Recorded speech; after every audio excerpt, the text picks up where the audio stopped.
ఏదైనా ఏం వాక్యాన్ని మనం బోధించుకుంటే వింటే మంచిది అని ఆలోచించినప్పుడు దేవుడు నాకు యోహాను సువార్త మీద ఒక ఆలోచన నా యొక్క దృష్టిని నిలపడం జరిగిందండి. ఈ యోహాను సువార్త చాలా ప్రాముఖ్యమైన సువార్త. ఈ సువార్తను మనం చదువుతున్నప్పుడు అనేక విషయాల్ని మనం గమనించవచ్చు. వాటి గురించి మనము తర్కించడానికి ఇది సమయం కాదు. కానీ ఈ 6వ అధ్యాయం యొక్క ప్రాముఖ్యతను మాత్రం మీకు జ్ఞాపకం చేయాలని ఇష్టపడుచున్నాను. ఈ 6వ అధ్యాయంలో మనం చూస్తూ ఉన్నప్పుడు మనం ముందుంచబడిన దేవుని శరీరమునకును రక్తమునకు సాదృశ్యముగా ఇందులో కొన్ని విషయాలని మనతో బోధిస్తూ ఉన్నాడు ఆయన. ఇక్కడ ఇశ్రాయేలీల కాలంలో జరిగిన కార్యాన్ని ఆయన జ్ఞాపకం చేస్తున్నాడు.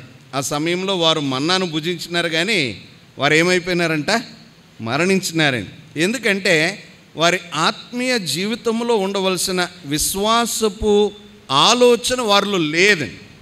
వారు ఎప్పుడు కూడా వారి సొంత ఆలోచనకును సొంత బుద్ధికిని వారి యొక్క అవసరతలకును మాత్రమే దేవుణ్ణి వారు చూడడము, దేవుణ్ణి వెదకడము జరిగిందండి, దేవునితో మాట్లాడడం జరిగిందండి. కానీ దైవజనమా, మనం ఒక విషయాన్ని గమనించాల.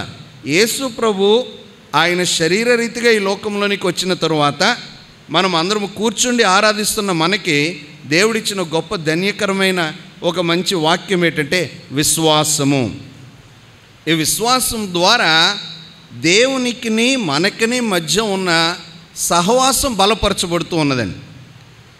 విశ్వాసము మనకి దేవునికి ఉన్న సహవాసాన్ని బలపరుస్తూ ఉన్నదండి. విశ్వాసము దేవునిపై మనకు ఉండవలసిన నమ్మకాన్ని అధికపరుస్తూ ఉన్నదండి. దాని యొక్క కొలమానం పెంచబడుతూ ఉన్నదండి. విశ్వాసం అనేది మనము దేనినైతే మన యొక్క దృష్టిలో కలిగి ఉండాలని కావాలని కోరుకుంటూ ఉన్నామో దాన్ని పొందడానికి మనం నడవలసిన మార్గాన్ని సిద్ధపరిచేదై ఉన్నదండి. ఇలాగ విశ్వాసం గురించి అనేక విషయాలను మనం గమనించవచ్చు, తెలుసుకోవచ్చు. అయితే విశ్వాసం అనేది మనకు కలగడానికి రోమాపత్రిక 10వ అధ్యాయము 17వ వచనంలో పౌలు ఒక ప్రత్యేకమైన వాక్యాన్ని మనకు జ్ఞాపకం చేస్తూ ఉన్నాడండి. రోమాపత్రిక 10వ అధ్యాయము 17వ వచనాన్ని ఒకసారి జ్ఞాపకం చేసుకుందామా? చదవండమ్మా. కాగా వినుట వలన విశ్వాసము కలుగును. రోమాపత్రిక 10వ అధ్యాయము 7వ వచనం అండి. ఓకే, 17వ వచనం. వినుట వలన విశ్వాసము కలుగును. వినుట క్రీస్తును గూర్చిన మాట వలన కలుగును. దేవుని స్తోత్రం అండి. విశ్వాసం అనేది ఎలా కలుగుతుందంట? వినడం వలన. ఏం వినాలా? క్రీస్తు మాట మాత్రమే వినాలంట. ఎవరైతే క్రీస్తు మాట వింటున్నారో వారి జీవితంలో మరి వారి యొక్క విశ్వాసం యొక్క ఎదుగుదల అనేది క్రమక్రమంగా పెరుగుతూ ఉంటుందండి. అయితే మరి శోధనలు రావా? శోధనలు ఎన్ని వస్తాయేంటి? దానికి కారణం ఏంటి అని మనం చూసినట్లయితే దాన్ని కూడా మనం వాక్యంలోనే చదువుదాం. 1 పేతురు పత్రిక 1వ అధ్యాయము 7వ వచనంలోనికి వద్దాం. 1 పేతురు పత్రిక 1వ అధ్యాయము 7వ వచనములో నశించిపోవు సువర్ణము అగ్ని పరీక్ష వలన శుద్ధిపరచబడుచున్నది కదా, ఆ దానికంటే అమూల్యమైన మీ విశ్వాసము శోధనల చేత పరీక్షకు నిలిచినదై, శోధనల చేత పరీక్షకు నిలిచినదై ఆయన అనుగ్రహించు మహిమను మెప్పును ఘనతను పొందడానికి కారణంగా ఉన్నదంట విశ్వాసం. అంటే విశ్వాసం అనేది మనకు చాలా ముఖ్యమైనదే. అందుకే మనకి బైబిల్ గ్రంథంలో చూసినట్లయితే హెబ్రీ పత్రిక 11వ అధ్యాయం అంతా విశ్వాసపు వీరుల యొక్క జాబితా కనబడుతుందండి. ఒక పట్టిక మనకు కనబడుతూ ఉన్నది. మనం దాదాపు ఒక సంవత్సరానికి 52 వారాల్లో 52 ఆదివారాలు మనం దేవుని సన్నిధికి వస్తూ ఉంటాం. అంటే అన్ని రోజులు మనం వాక్యాన్ని వింటున్నామండి. ఇక అన్ని రోజులు కూడా ఈ వాక్యంలో ఏమున్నదో మనకు అందరికీ బాగా తెలిసిన విషయమే. ఏది కూడా మనకి తెలియనిదని కానే కాదండి. కానీ రోజు మనం ధ్యానం చేస్తూ ఉన్నప్పుడు దానిలో ఉన్న క్రొత్త విషయాల్ని మనం ధ్యానం చేయడానికి ఒక అవకాశం కలుగుతుందండి. ఈ జాబితా ఇచ్చినప్పుడు 1 నుండి 7 వచనాలు ఇప్పుడు మనం ఆ వాక్యాన్ని చదవద్దు. ఆ వాక్యాల గురించి మనకి జ్ఞాపకం చేస్తూ ఉన్నప్పుడు ఆయన అంటున్నాడు, విశ్వాసమనున్నది నిరీక్షింపబడు వాటి యొక్క నిజ స్వరూపము, అదృశ్యమైనవి దృశ్యములుగా కనబడుచు ఉండడానికి అదొక మంచి ఒక సాధనమై ఉన్నదండి మనకి. దేవుని స్తోత్రం. అంటే విశ్వాసం లేకుండా 6వ వచనం అంటే దేవునికి ఇష్టుడై ఉండడం అనేది అసాధ్యమైన కార్యమంట. అసాధ్యమైన కార్యమంట. ఇక్కడ యోహాను సువార్తలో ఏమంటున్నాడంటే 6వ అధ్యాయం 47వ వచనంలో విశ్వసించువాడే నిత్య జీవము గలవాడు. ఇంతమంది వచ్చినాం. ఇక్కడ ఈ విశ్వాసం గురించి తెలుసుకుంటూ ఉన్నప్పుడు మనం ఇంకొక విషయాన్ని జ్ఞాపకం చేసుకోవాలి. జీవము అనేది మనల్ని జీవింపజేసేదని. అది ఎలా ఇచ్చినట్టు దేవుని వాక్యం అంటుంది, ఆయన మన పోలిక చొప్పున చేసిన తరువాత మనలో జీవము లేకుండా పడిపోయి ఉన్నామండి.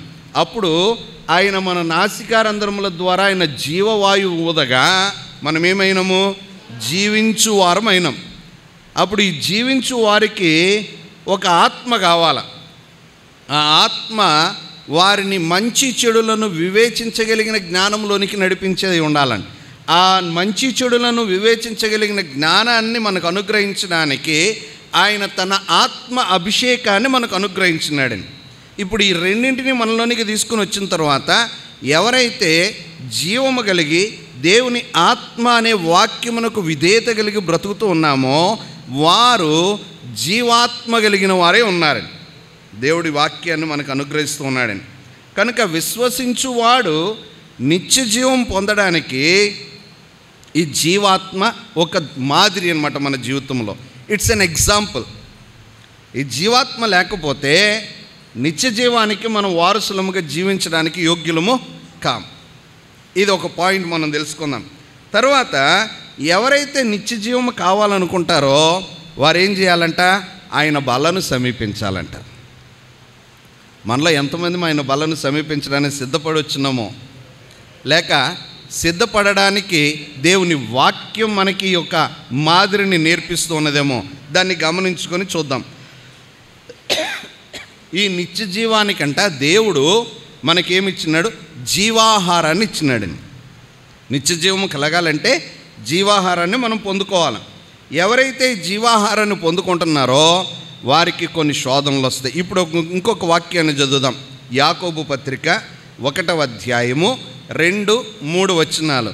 ఇవి మన తెలుగు బైబిల్లో కలిసి ఉంటాయండి. యాకోబు పత్రిక 1వ అధ్యాయము 2-3 వచనాలు చదవండి. నా సహోదరులారా,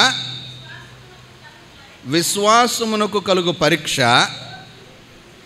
శోధన పుట్టించునని ఎరిగి మీరు నానా విధములైన శోధనలో పడినప్పుడు అది ఎలా ఎంచుకోవాలండి? అది ఎలా ఎంచుకోవాలంట? మహా ఆనందంగా ఎంచుకో. ఆనందం మాత్రమే కాదు, అది మనకి మహా ఆనందం ఎప్పుడు కలుగుతుందంటే మనం ఊహించిన దానికంటే గొప్ప కార్యం మన జీవితంలో జరిగినప్పుడు అది మనల్ని మహానందానికి కారణంగా తీసుకుంటుందండి. కానీ ఇక్కడ యాకోబు అంటున్నాడంటే మనం ఈ శోధనలో పడిపోతూ ఉన్నప్పుడు ఆ శోధన ద్వారా కలిగే ఒక మెప్పు మనకు కలుగుతుందండి, ఒక ఆశీర్వాదం మనకు కలుగుతుందండి. కనుక ఆశీర్వాదాన్ని పొందుకోవడానికి మనం ఏం కలగాలంట? మహానందంగా ఎంచుకోవాలంటే శోధనలు వచ్చినప్పుడు. తర్వాత చదువుదాం. అలా ఎంచుకొని సంపూర్ణతను, అనునాంగులను, ఏ విషయంలోనైనాను కొదువ లేని వారమై ఉండునట్లు ఓర్పును క్రియను కొనసాగింపనీయుడు. ఓర్పు ఉండాలా, సహనం ఉండాలా.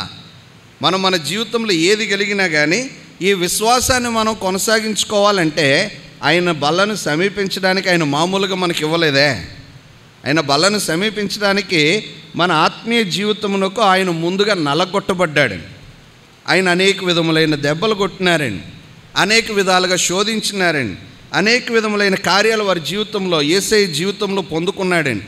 ఇవన్నింటినీ అనుభవించిన ముందు ఆయన ఏమనంటే ఈ యొక్క శరీరం ఎలాగైతే దాన్ని చించి వారు నానా విధములైన బాధలకు గురి చేసి దాన్ని నలగొట్టి ఉన్నారో దానిని నేను మీకు అనుగ్రహిస్తూ ఉన్నాను. ఆ యొక్క రక్తం ఏ రక్తమైతే కారి ఉన్నదో ఆ రక్తాన్ని నేను మీకు ఇస్తూ ఉన్నాను. ఇది మీరు త్రాగి ఇది తినిన రోజున మీరు నిత్య జీవానికి పాత్రలు అవుతూ ఉన్నారు. దేవుని స్తోత్రాలు. అంటే ఎవరైతే ఆయన బలను సమీపిస్తున్నారో వారు నిత్య జీవానికి పాత్రులని చెప్పలేదు సుమా. దాన్ని అంగీకరించాల. నా జీవితంలో దాన్ని నాకని దేవుడు ఇచ్చి ఉన్నాడని అనుభవించాలని, నేను దాన్ని ఆయన నాకు ఇచ్చిన విధానాన్ని గుర్తు చేసుకోవాలని, ఆయన నాకు ఇవ్వడానికి ఏ రీతిగా ఆయన బాధను అనుభవించినాడో గుర్తు చేసుకోవాలి.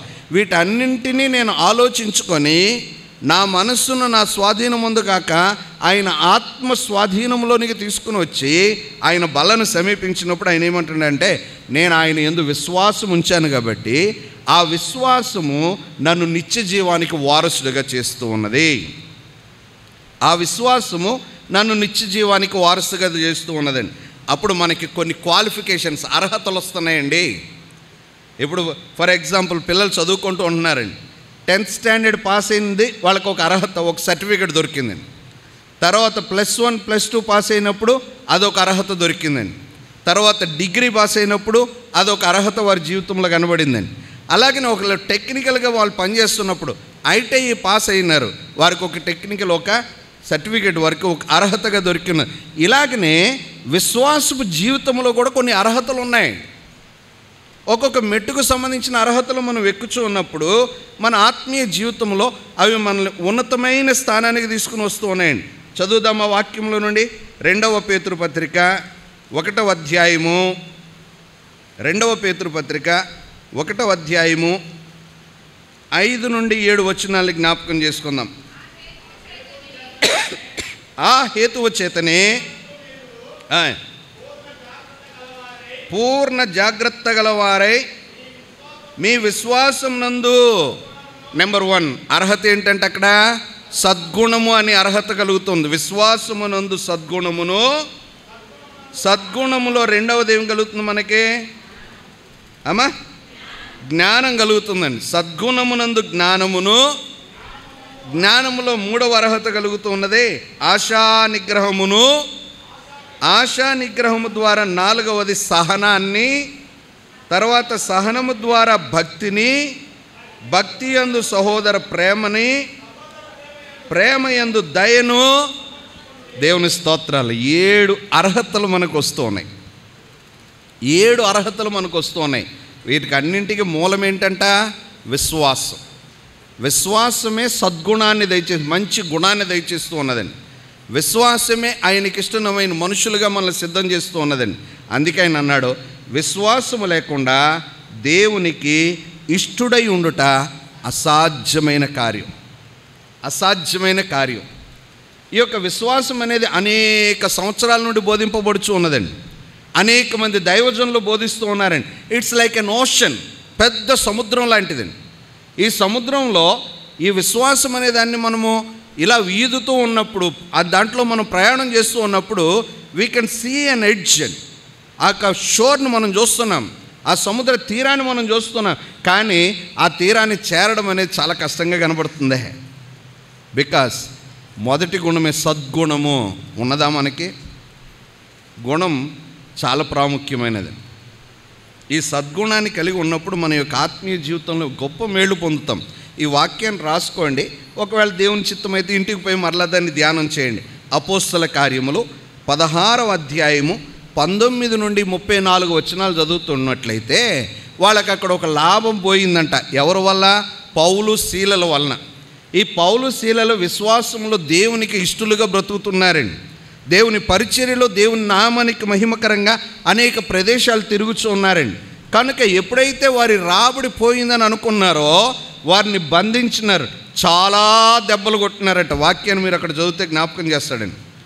దే బెయిటన్ హిమ్ అన్కౌంటబుల్, అసలు అవి కౌంట్ చేయడానికే లేకుండా అనేక రీతులుగా వారిని బంధించి వారిని కొట్టినారండి. ఆ రాత్రి కొట్టిన తర్వాత వాళ్ళని బొండలు వేసి లోపల పండుకోబెట్టినారండి చెరసాల్లో. బట్ పౌలు శీలలు ఏం చేస్తున్నారండి? దేవుని సన్నిధిలో కీర్తనలు పాడుచు ప్రార్థన చేస్తూ గడుపుతున్నారండి. విశ్వాసం దృఢపరచబడాలంటే ఏమేం కావాలా? పాటలు పాడాలా, ప్రార్థన చేయాలి. పాటలు పాడాలా, ప్రార్థన చేయాలి. ఎప్పుడు మన ఆత్మీయ జీవితంలో దేవుని స్తుతిస్తూ ఉంటామో, ప్రార్థన చేస్తూ ఉంటామో, మనము విశ్వాసము ద్వారా బలపరచబడి ఆయనకు సాక్షులుగా ఉండడానికి మనకి గొప్ప కార్యం జరుగుతుందని. వాళ్ళ పెద్ద భూకంపం వచ్చేసిందంటండి. వాళ్ళ కట్టబడిన సంఖ్యలన్నీ తెగిపోయినాయి, చెరసాల గౌన్లు అదిరిపోయినాయి, తలుపులన్నీ ఓపెన్ అయిపోయినాయి. అక్కడ ఉన్న వాళ్ళందరూ పారిపోయినారేమో అనుకుని చెరసాల అధికారి ఏం చేసినాడంట, ఆయన పొడుచుకుని చచ్చిపోవాలనుకున్నాడంట. పౌలు అంటున్నాడు, అయ్యా నువ్వు ఏ హాని చేసుకోవద్దు, మేము ఇక్కడనే ఉన్నాం. ఈ విశ్వాసం అనే సద్గుణం ఎప్పుడైతే మానవుల్లోనికి వచ్చిందో, ఆ సద్గుణం ద్వారా మనల్ని హింసించున్న వారిని సహితము మనం దేవుని దగ్గరికి నడిపించడానికి దేవుడు మనల్ని ఒక సాధకంగా వాడుకుంటాడు. సుమా, దేవుని స్తోత్రం. మనం అలా వాడబడుతున్నామా? అలా వాడబడుతున్నట్లయితే దేవుని స్తోత్రం అండి. ఒకవేళ వాడబడకపోతే దేవుడు మనకని మరొక అవకాశాన్ని ఇచ్చినాడు. అవి మాత్రమే 2 చెప్పి ఈ వాక్యాన్ని ముగిస్తాను నేను. మొదటిది, మనకు కావాల్సిన కార్యం ఏంటి? Faith leads a person towards God. విశ్వాసం అనేది ఒక వ్యక్తిని దేవుని దగ్గరికి నడిపిస్తుంది. విశ్వాసం అనేది ఒక వ్యక్తిని దేవుని దగ్గరికి నడిపిస్తుందండి. అప్పుడు దేవుని దగ్గరకు మనం వస్తూ ఉన్నప్పుడు దేవునితో మనకు కలిగే సహవాసంలో, దేవునితో మనకున్న ఈ సహవాసం బలపరచబడుచున్న కొలది మనం ఏమవుతామంటే దేవుని దృష్టికి అంగీకారమైన పనులు చేయడానికి మనల్ని మనం సమర్పించుకుంటాం. మన యొక్క సంఘవాణ్ణి మీరు బాగా చదువుకోండి అక్కడ పోయిన తర్వాత, ఓకే? అందులో ఒక మంచి వాక్యాన్ని పాస్టర్ గారు ఇచ్చినారు. ఎవరి గురించో తెలుసా? నోవాహు గురుండి. ఆయన సద్గుణాలను ఆయన వివరించినారు అక్కడ, ఓకే? ఈ నోవాహు ఆయన బ్రతుకుతున్న కాలాన్ని చూసినట్లయితే ఆదికాండము 6వ అధ్యాయంలో కనీసము దేవునికి ఇష్టలైన మనుషులు భూమి మీద లేరంటండి. ఆయన అనుకుంటున్నాడు, అయ్యో నేను ఎందుకు ఈ మనుషుల్ని చేసినానా అని ఆయన తనలో తానే చాలా కృషించిపోయి ఉన్నాడండి, చాలా బాధపడుతున్నాడండి. ఫర్ ఎగ్జాంపుల్, ఇప్పుడున్న దినాలను చూడండి. దేవుని వాక్యం ఎక్కడైతే వెదజల్లబడుచున్నదో అక్కడ సాతానుడు వారిని నానా విధములైన కష్టాలకు గురి చేస్తూ ఉన్నాడండి, శోధనలకు గురి చేస్తూ ఉన్నాడండి, వారిని ఆఖరికి చంపడానికి కూడా రెడీ. కానీ దేవుని వాక్యం ఏమవుతుంది? ఇంకా అనేక రీతులుగా దేవుని సన్నిధిలో వర్ధిల్లుతూనే ఉన్నదండి, బోధింపబడుతూనే ఉన్నదండి. అనేక మంది దేవుని వాక్యాన్ని నమ్ముచూ ఉన్నారండి. విగ్రహ క్రియలు ఎంత భయంకరంగా వ్యాపిస్తూ ఉన్నాయో దానికంటే జీవము కలిగిన దేవుని వాక్యం మరో భయంకరంగా గొప్పగా దేవుని యొక్క సన్నిధిలో వర్ధిల్లబడుతూ ఉన్నది. దేవుని స్తోత్రాలు. అయితే అందులో నువ్వు నేను సాధనంగా ఉన్నామా లేదా? సాధనంగా ఉన్నామంటే సరిపోదు సుమా. ఆయనకి ఇష్టమైన సద్గుణం అనేది మనలో ఉన్నప్పుడే ఆ సద్గుణం ద్వారా మన జ్ఞానాన్ని పెంచుతాడంట. God increases our wisdom. జ్ఞానం పెరుగుతూ ఉన్నది. ఈ జ్ఞానం ద్వారా దేవుని సన్నిధిలో మనం ఎలా ఉండాలో నేర్పిస్తూ ఉన్నాడండి, ఏ రీతిగా ఆయన కోసం జీవించాలో నేర్పిస్తూ ఉన్నాడండి. అప్పుడు దేవుని దగ్గరికి వచ్చినప్పుడు ఒక వ్యక్తి దేవుని దగ్గరికి నడిపింపబడడానికి విశ్వాసం అనేది ఒక సాధనం మాత్రమే. 6వ అధ్యాయము యోహాను సువార్త 41వ వచనంలో చెప్తున్నాడు చూడండి. 41వ వచనం, నన్ను పంపిన తండ్రి వానిని ఆకర్షించితేనే గాని. యోహాను సువార్త 6వ అధ్యాయం 41వ వచనంలో, నన్ను పంపిన తండ్రి వానిని ఆకర్షించితేనే గాని ఎవడునో నా యొద్దకు రానేరడు. It is the principle. ఆయన ఏర్పాటు చేసిన ప్రణాళిక అది. ఆయన పద్ధతి ఏంటంటే, నేను నా తల్లి గర్భమందు నిర్మింపబడడానికి ముందే ఆయన తన కుమారుడుగా కుమార్తెగా మనలను ఆయన పునాది వేసి ఉంచున్నాడండి. ఆయనకి ఇష్టంగా చేసుకొని ఉన్నాడండి. ఆ ఇష్టంగా చేయబడిన మనము ఆయన నామానికి మహిమకరంగా జీవించినప్పుడు మాత్రమే, థ్యాంక్ యూ నన్ను, అలా మనం జీవించినప్పుడు మాత్రమే ఆయన పునాది మీద కట్టబడిన రీతిగా మనం ఉండగలుగుతున్నాం.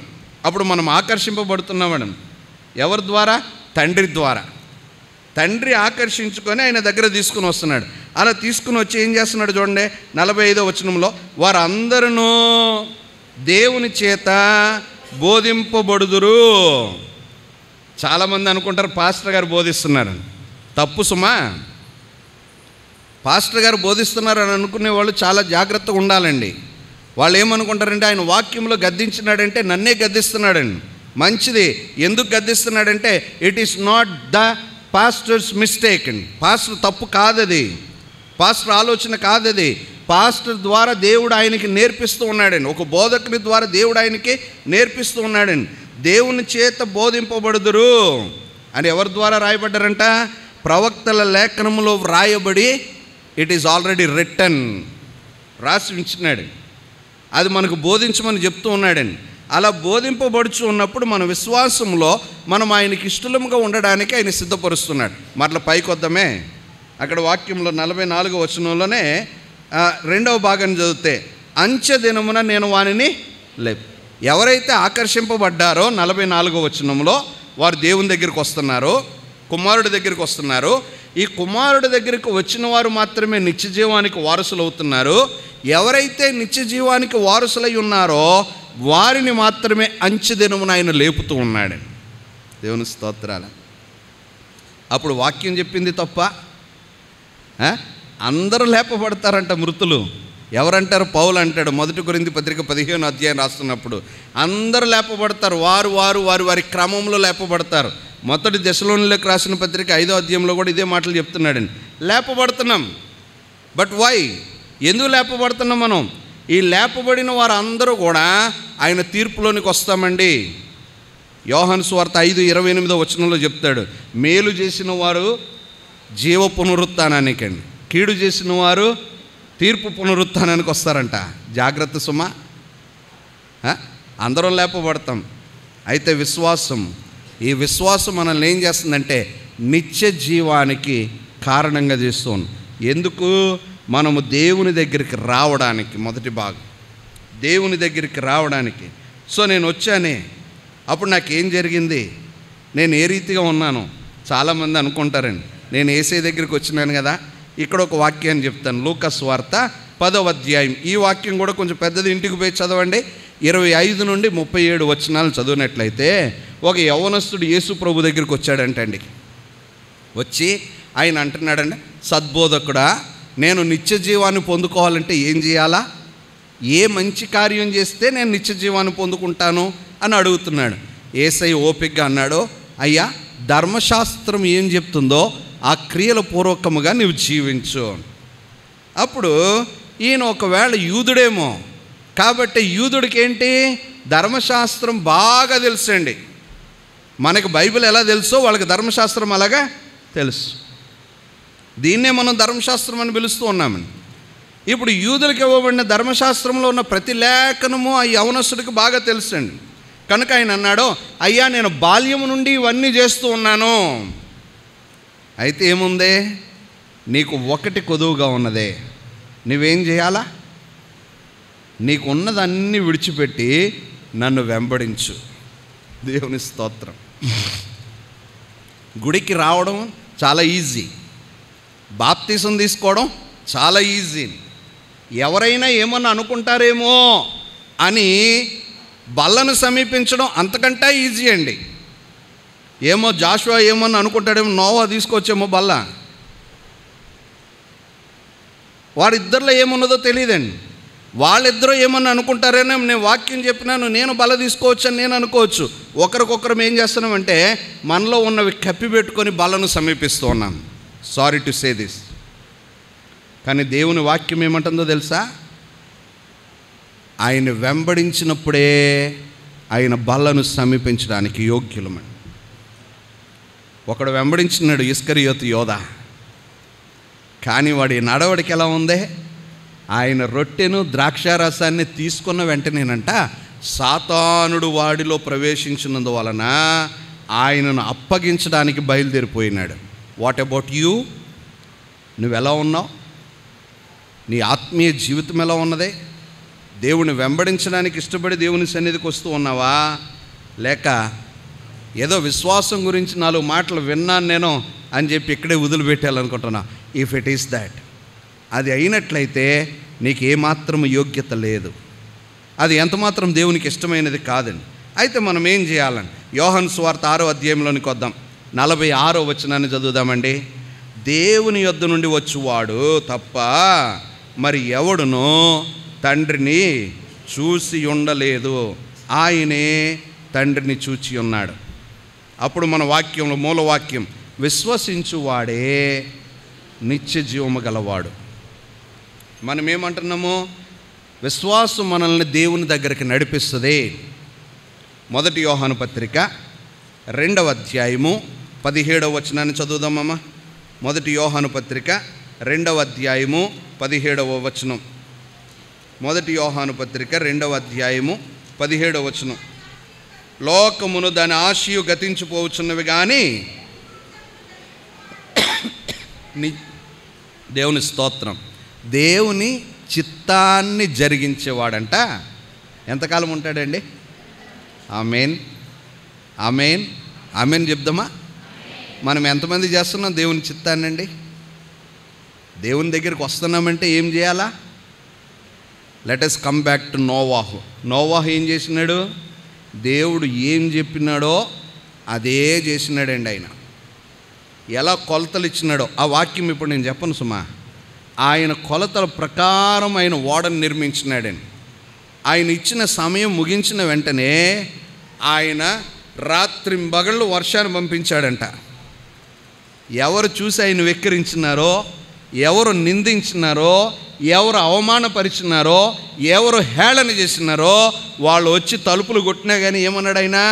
తలుపులు మూసిపడ్డాయ్యా, నా దగ్గర లేదే. It is over, the time is over.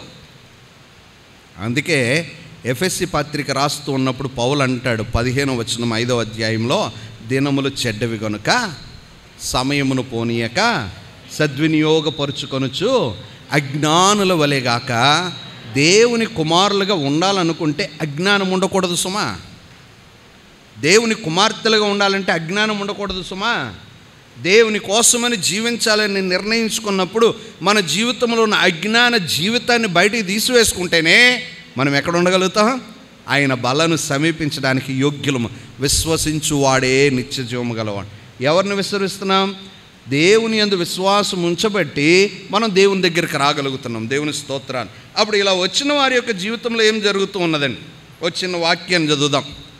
చాలామంది యెహెజ్కేలు గ్రంథం 12వ అధ్యాయం, ఓకే, ఇది మీరు కొంచెం ఇంటికి పోయి కొన్ని వాక్యాలు చదవలసి ఉంటుంది 22 నుండి 25 వరకు.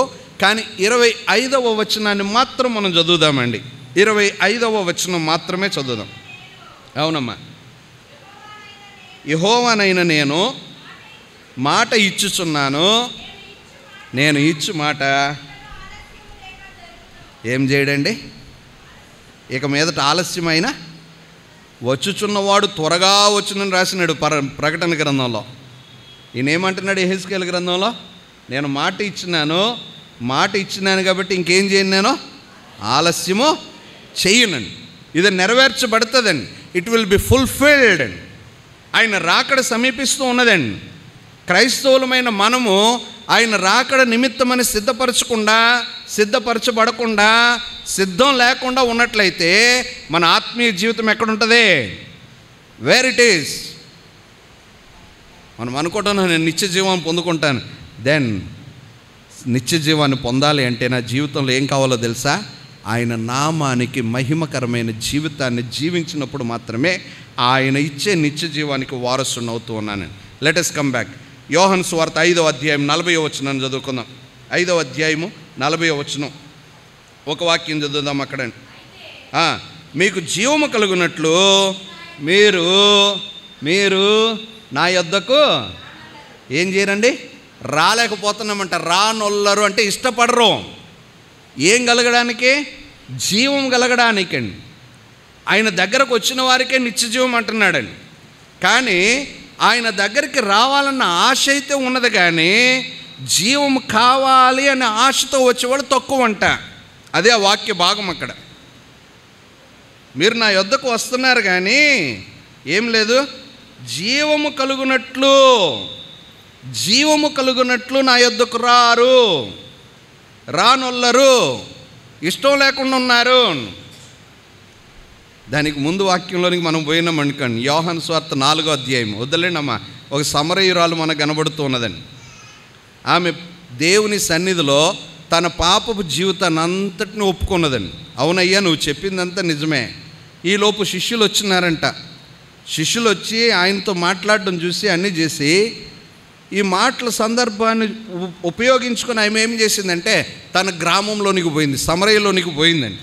లోపల పోయిందండి.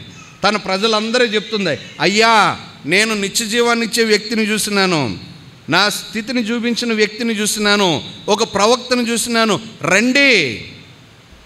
Did you call anybody in the presence of the lord? విశ్వాసం నిన్ను దేవుని దగ్గరికి నడిపిస్తూ ఉన్నట్లయితే నీవు నడుస్తూ ఉన్న విధానంలో ఇంకొకరిని దేవుని దగ్గరికి తీసుకుని వచ్చిన విధానం నీకు ఉండాలా.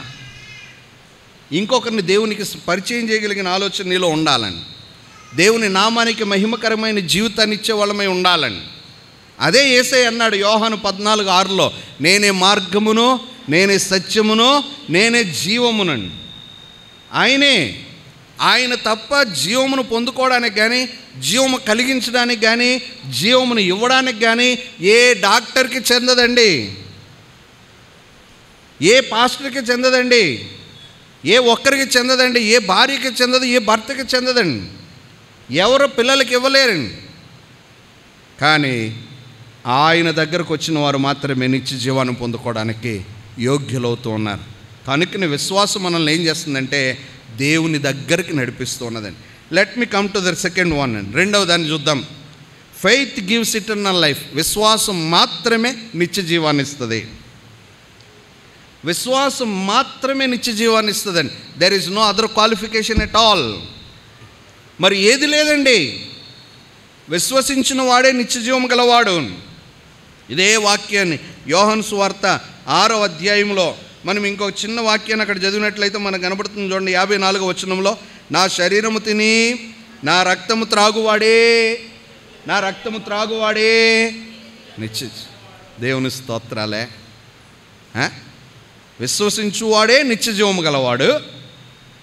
ఎవరైతే విశ్వసించినారో వారే దేవుని దగ్గరికి వస్తున్నారో, ఎవరైతే దేవుని దగ్గరికి వస్తున్నారో వారు మాత్రమే నా బలను సమీపించడానికి అర్హత కలిగిన వారు అవుతూ ఉన్నారో, ఎవరైతే ఆయన శరీరమును ఆయన రక్తమును పానం చేస్తూ ఉన్నారో వారు మాత్రమే నిత్య జీవము గలవారు.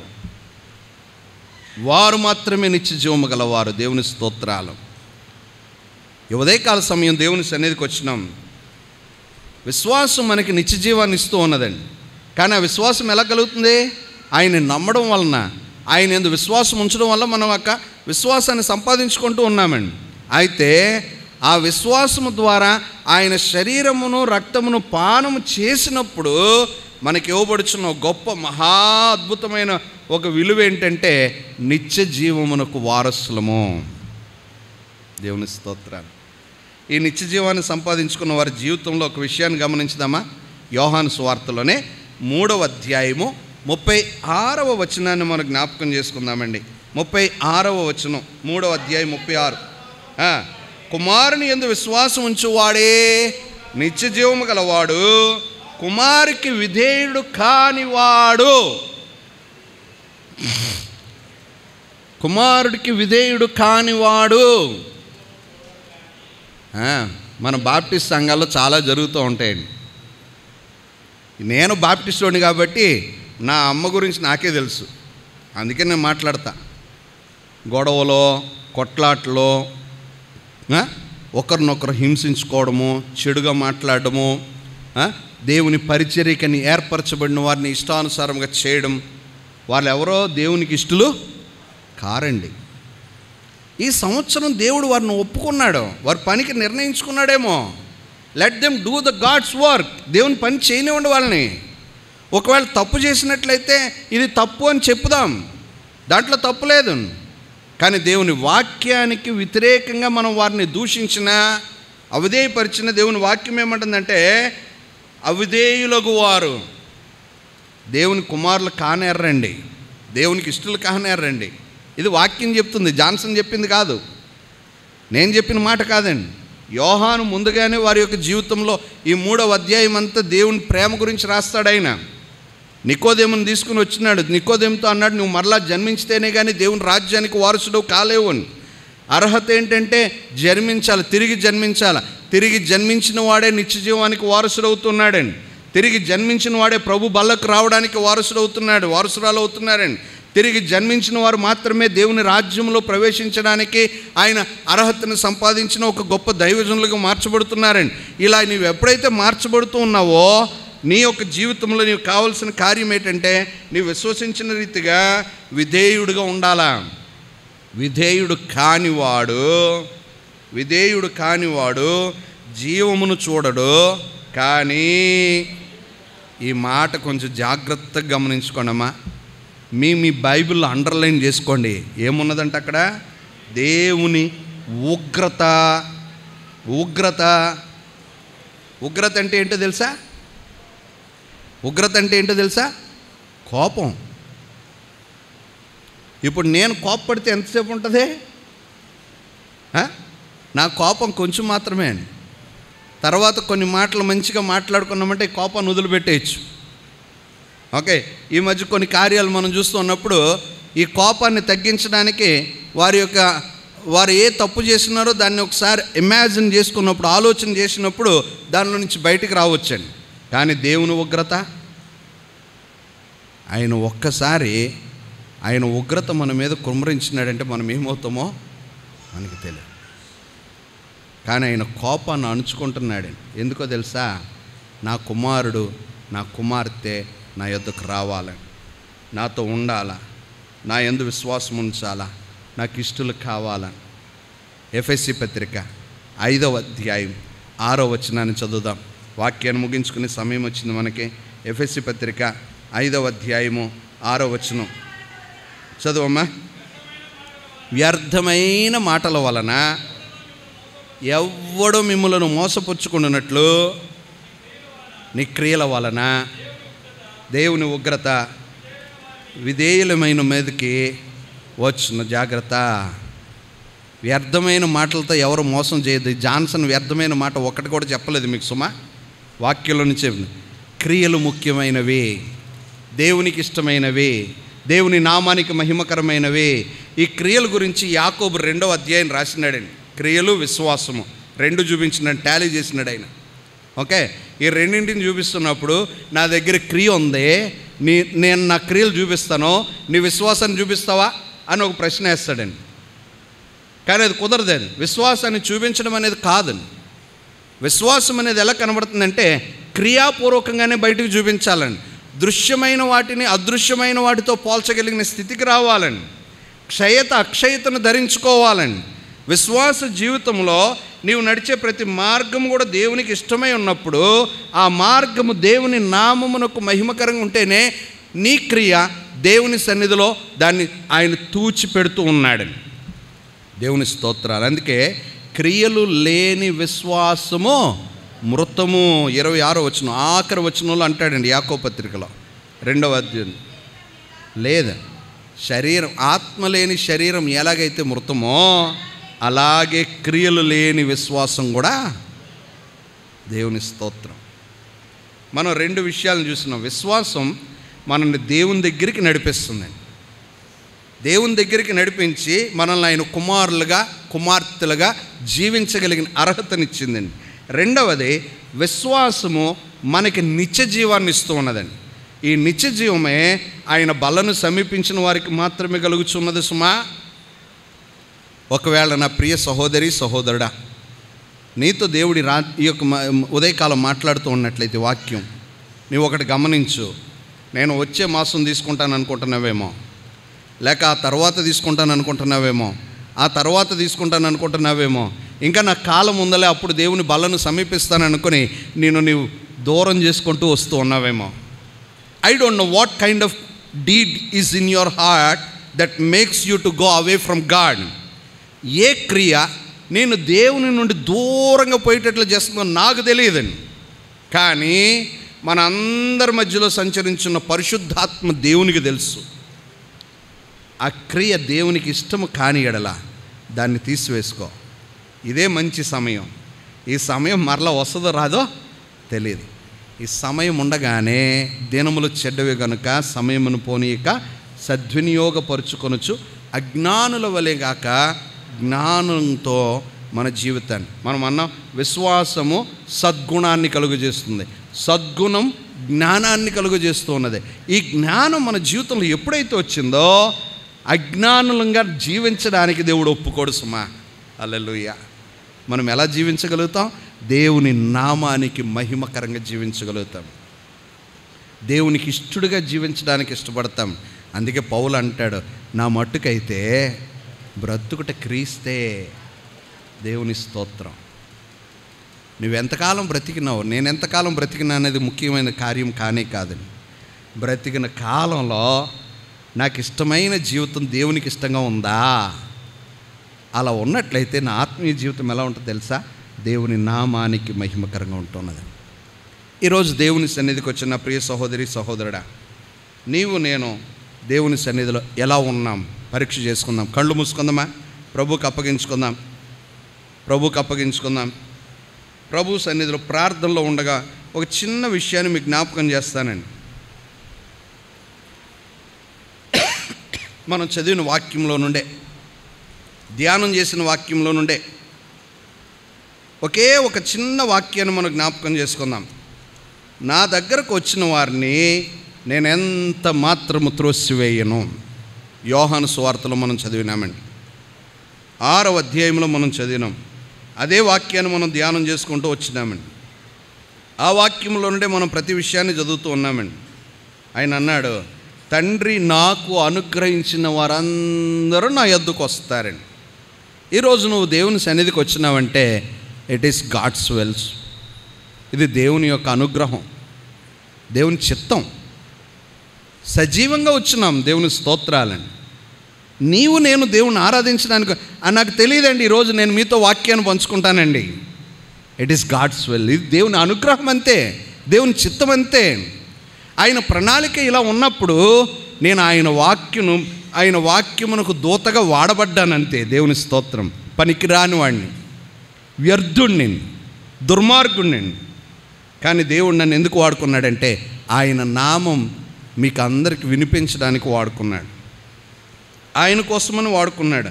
ఆయన అంటున్నాడు, నాకు అనుగ్రహించిన వారందరూ నా యొద్దకు వస్తురు, నా యొద్దకు వచ్చువానిని నేను ఎంత మాత్రము త్రోసివేయను. దేవుని స్తోత్రం. మనుషులు త్రోసివేస్తారండి, నీలో ఉన్న విశ్వాసం వాళ్ళకి తెలియదు, క్రియ తెలుస్తుంది. నీవెంతగా దేవునికి ఇష్టడువై ఉన్నావో, ఇష్టరాలు అయి ఉన్నావో దేవునికి తెలుసు. కానీ వాళ్ళకి తెలియదండి, నీతో ఉన్న వాళ్ళకి తెలియదండి. వాళ్ళు నిన్ను త్రోసివేయచ్చు, కానీ ఆయన నిన్ను త్రోసివేసేవాడు కాడు. ప్రభువుకి అప్పగించుకుందామా? మహోన్నతుడైన తండ్రి, నీ నామానికి వందనాలు, స్తోత్రములయ్యా. ఈ పరిశుద్ధ దినం నీ బలను సమీపించడానికి ముందు విశ్వాసం యొక్క ముఖ్య కారణాన్ని, విలువను మేము చదువుకోవడానికి, ధ్యానించడానికి సమయాన్ని ఇచ్చినారు. విశ్వాసమే నిత్య జీవానికి మార్గమని మీరు మాకు బోధించినారు. మీకు వందనాలు. ఎవరు విశ్వసిస్తూ ఉన్నారో వారు నా శరీరమును తిని నా రక్తమును పానం చేయడానికి పాత్రులన్నారు. ఎవరు నా శరీరమును తిని నా రక్తమును పానం చేస్తూ ఉన్నారో వారు నిత్య జీవము కలిగిన వారు అంచెదినమున లేపబడుదురు అని చెప్తున్నారు. మీకు స్తోత్రాలు తండ్రి. అట్టి అర్హతను సంపాదించుకోవడానికి మేము మీ బిడ్డలంగా జీవించడానికి నేర్పించండి. ఒకవేళ మేము ఇంకా సమయం ఉన్నదని మమ్మల్ని మేము మభ్యపరుచుకొని మీకు దూరంగా బ్రతుకుతున్నట్లు మా అంతరంగిక జీవితంలో తెలిసినప్పుడు వారి క్రియలను సరిచేసుకోవడానికి నేర్పించమని అడుగుతున్నాను. మా ప్రియ పరలోకపు తండ్రి, ఈ మంచి సమయంలో దైవజనులు రాజేంద్ర ప్రసాద్ గారిని, పాస్టమ్ గారిని జ్ఞాపకం చేసుకుంటున్నామయ్యా. నీ గాయపడిన హస్తముతో నీ బిడ్డలను ముట్టి స్వస్థపరిచి మరలా నీ సన్నిధిలో నీ నామానికి మహిమకరంగా వాడబడడానికి సహాయాన్ని దయచేయండి. దైవజనులు ప్రసన్న కుమార్ గారిని బట్టి మీకు వందనాలు ప్రభువా. ఆయన యొక్క పరిచర్యను బట్టి మీకు స్తోత్రాలు. మరి ప్రత్యేకంగా సంఘం అంతటి కోసం ఈ సన్నిధిలో ప్రార్థిస్తున్నాను. Let your will be done in their life lord. నీ చిత్తం నీ బిడ్డల జీవితంలో నెరవేర్చబడినట్లు సహాయాన్ని దయచేయండి. నీ యందు విశ్వాసము కలిగి దినదినము నీలో వర్ధిల్లున్నట్లు కృప దయచేయండి. ఎన్నిక లేని వాడిని, అర్హత లేని వాడిని నాయన నీ సన్నిధిలో నీ వాక్యమును బోధించుకోవడానికి, ధ్యానం చేయడానికి మీరు ఇచ్చిన సమయాన్ని బట్టి మీకు వందనాలు. మీకే మహిమ, ఘనత, ప్రభావములు తెచ్చుకున్నామని యేసయ్య నామములో అడుగుచున్నాం మా తండ్రి.